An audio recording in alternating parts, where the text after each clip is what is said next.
জয়পুরহাটের পাঁচবিবি উপজেলার রতনপুর উচ্চ বিদ্যালয়ের কম্পিউটার ল্যাব অপারেটর ও নিষিদ্ধ ঘোষিত ছাত্রলীগের ইউনিয়ন নেতা সাইদুর রহমান কর্তৃক দায়ের করা মিথ্যা চাঁদাবাজির মামলা প্রত্যাহারের দাবিতে মানববন্ধন অনুষ্ঠিত হয়েছে। উপজেলার রতনপুর উচ্চ বিদ্যালয়ের সামনে ৫ নং ওয়ার্ডের সর্বস্তরের জনগণ এই মানববন্ধন কর্মসূচির আয়োজন করে। বক্তারা অভিযোগ করেন, এলাকায় জনপ্রিয় ইউপি সদস্য শফিকুল ইসলাম ও তার ছেলের বিরুদ্ধে মিথ্যা অভিযোগে এই মামলা দায়ের করা হয়েছে এবং এর পেছনে প্রধান শিক্ষকেরও যোগসাজশ রয়েছে। মামলা প্রত্যাহার ও অভিযুক্ত ছাত্রলীগ নেতার বিরুদ্ধে ব্যবস্থা না নিলে আরও কঠোর আন্দোলনের হুঁশিয়ারি দিয়েছেন তারা। বিস্তারিত দেখুন আব্দুল কাইয়ুমের প্রতিবেদনে।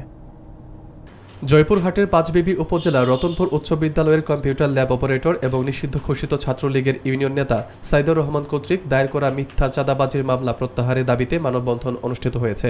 গতকাল সোমবার বেলা 11টায় উপজেলার রতনপুর উচ্চ বিদ্যালয়ের সামনে ৫ নং ওয়ার্ডের সর্বস্তরের জনগণের ব্যানারে ঘণ্টাব্যাপী এই কর্মসূচি পালিত হয়।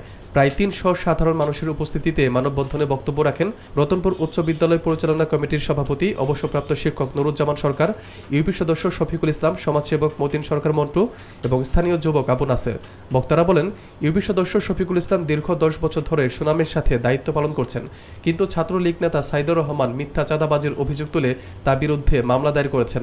বক্তারা আরও অভিযোগ করেন যে সাইদুর রহমান ৫ আগস্ট আওয়ামী লীগ সরকারের পতনের পর হলুদ সাংবাদিকতার নাম লিখিয়ে এলাকায় দাপট দেখাচ্ছেন।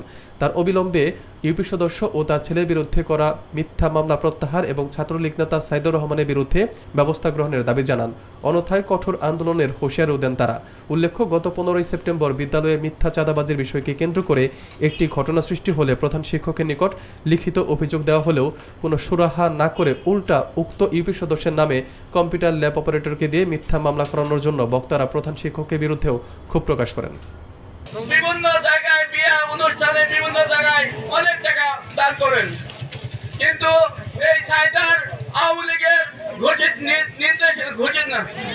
নিষিদ্ধ রাজনীতি দলের ছাত্র নেতা এই রতনপুরকে একটা ষড়যন্ত্রমূলক মিথ্যা দুর্নীতি দেওয়ার জন্য আজকে এই ষড়যন্ত্র করেছে। এই প্রতিবাদে আমরা নিন্দা জানাই, তার কারণ সে শফিকুল মেম্বার মানিছে, এটা তার অপরাধ, কিন্তু সে তার আগে চেয়ারম্যানের কাছে মিথ্যা সেনাবাহিনীর সাথে তার বিরুদ্ধে ফোন দিয়েছিল চেয়ারম্যানের কাছে রাত ৯টা ৯:৩০ সময় এবং সকাল ৯টার সময় তার চেয়ারম্যানের কাছে ফোন দিয়েছে এবং চেয়ারম্যান তারপরে মেজরের কাছে ফোন দিয়ে দেখে যে এটা মিথ্যা ভুয়া একটা সেনাবাহিনীর সাথে চেয়ারম্যানের কাছে ফোন দেওয়া হয়। ৫ই আগস্টের পর ওই চলে এলো এখানে, মানে তখন ছিল খুব কেনার বেটিনি।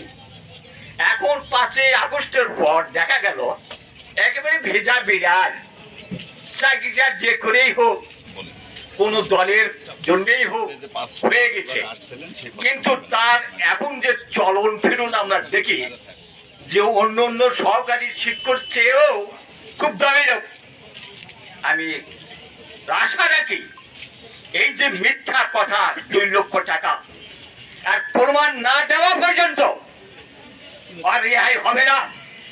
আমরা আছি এটার আমরা সুশৃঙ্খল বিধি ব্যবস্থা করেই ছাড়বো আশা রাখি। চেয়ারম্যান মহোদয়, আমার ১০ বছর আমি মেম্বরি করতেছি। আমার চেয়ারম্যান মহোদয় সকাল ৮:৩০ আমার গদি ঘরে যায়, চেয়ারম্যান যায় বলতেছে রাত ৯:৩০ আমাকে আর্মি পরিচয় দিয়ে সাইদার নামে লোকের কাছ থেকে তুই ২ লক্ষ টাকা চাঁদা চাইছিস।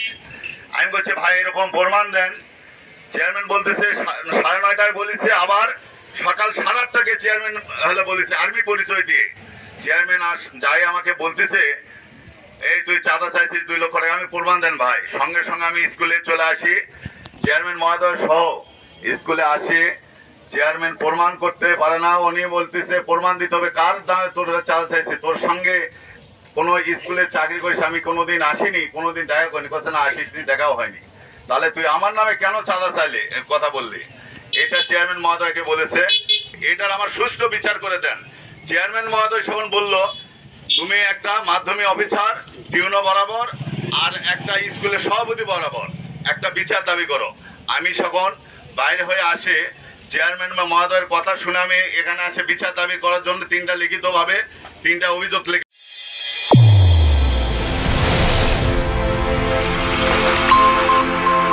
চ্যানেল A1 হৃদয়ের স্পন্দন।